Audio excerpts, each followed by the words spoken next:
Ұстаз, менде қазір бір маңызды сұрақ болып тұр. Бұл еліміздегі әрбір жігіт, бойдақ жігіттер үшін маңызды сұрақ. Осы әлі үйленбей жүрген бойдақтарға не айтасыз, ұстаз? Үйленбеген жігіттерге үйлену керек дейміз. Бірақ енді үйленген кезде бұл енді өмірде бір рет болатын аса маңызды қадам ғой. Бұл үйленетін адам көп өмірлік қадамының бақытын немесе қайғысының есігін ашу ықтимал. Сондықтан әбден ойланып, толғанып, қазақ айтпақшы тегіне қарап, оның шыққан түбіріне қарап, қандай ортада өсті, соған қарай отырып, қыз баланың өзі тұрмыс құратын кезде ер азаматтың қай жеріне қарау керек деген көп әртүрлі заманда адамдар болған, әртүрлі пікірлер айтқан. Бірақ ең ұлы пікірді пайғамбарымыз Мұхаммад саллаллаху алейхи ва саллям әр мұсылманға өрнек қылып берген. Адам шын мәнінде үйленгенде қыз күйеуге шыққанда үш нәрсеге қарайды. Біріншісі имандылығына қарайды, иманы, екіншісі сұлулығына қарайды, үшіншісі мал дүниесіне қарайды деген.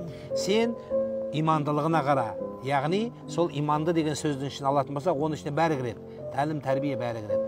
Сонда өз-өзіңе өкінбейтін қадам жасаған боласың, зиянда қалмайсың деген екен ғой. Бірақ бүгінгі азаматтар не нәрсеге қарау керек десе, әкесіне қарау керек деп айтатын болар еді. Өйткені әкесіне қараса, қыз үшін жер бетіндегі ең құрметті ер азамат ол оның әкесі.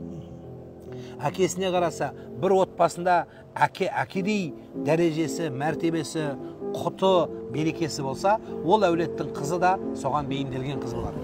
Сондықтан әке сыйлаған, әке көрген оқ жанар дейді қазақта.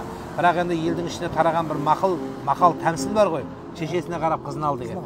Енді ол айтылған сөздің түпкі мағынасында қыз бәрібір сіздің анаңызбен жақын болады.